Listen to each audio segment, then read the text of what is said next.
វិមានក្រំឡាងបានបង្ហាញពីចន្លោះប្រហោងដែលយល់ឃើញនៅក្នុងការការពារទ្វីបជាពិសេសផ្ដោតលើកង្វះហេដ្ឋារចនាសម្ព័ន្ធព្រមានជាមុនជាយុទ្ធសាស្ត្រឯករាជ្យនៅក្នុងប្រទេសអឺរ៉ុបសេចក្តីថ្លែងការណ៍ទាំងនេះសង្កត់ធ្ងន់ថាខណៈពេលដែលមហាអំណាចពិភពលោករក្សាបណ្ដាញរកឃើញដ៏ទំនើបទឹកដីក្នុងតំបន់នៅតែពឹងផ្អែកលើប្រព័ន្ធខាងក្រៅសម្រាប់សន្តិសុខរបស់ពួកគេអ្នកវិភាគយោធាកត់សម្គាល់ថាបន្ទុកយុទ្ធសាស្ត្រទំនើបមានទិន្នផលខ្ពស់ជាងស្តង់ដារប្រវត្តិសាស្ត្រដែលបង្កើតទេសភាពរារាំងថ្មីនិងស្មុគស្មាញនៅក្នុងបរិយាកាសភូមិសាស្ត្រនយោបាយបច្ចុប្បន្នការផ្លាស់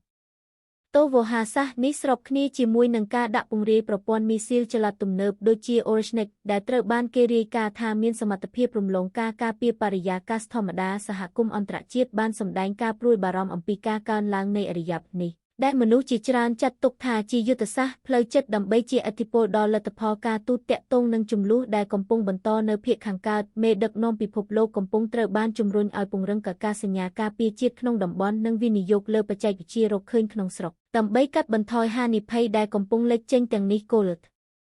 ที่យុទ្ធសាស្ត្របច្ចុប្បន្នបង្ហាញថាទល់ឲ្យភាពអំណាចគឺមានសារៈសំខាន់ណាស់ក្នុងការទប់ស្កាត់ការប៉ះទង្គិចគ្នាក្នុងស្រុកណាមួយពីការវិវត្តទៅជាចំនួនទ្រង់ទ្រាយធំកិច្ចខិតខំប្រឹងប្រែងកំពុងត្រូវបានធ្វើឡើងតាមរយៈវេទិកាអន្តរជាតិផ្សេងដើម្បីរស់ឡើងវិញនៅការពិភាក្សាអំពីការគ្រប់គ្រងអាវុធនិងបង្កើតកម្រិតច្បាស់លាស់ដើម្បីជៀសវាងការកើនឡើងដោយចៃដន្យការរក្សាខ្សែទំនាក់ទំនងបើកចំហវាងមហាអំណាចទាំងអស់ត្រូវបានចាត់ទុកថាជាកត្តាសំខាន់បំផុតក្នុងការធានាថាការកញ្ញាខុសបច្ចេកទេសមិននាំឲ្យមានលទ្ធផលមហន្តរាយនៅពេលដែលឆ្នាំ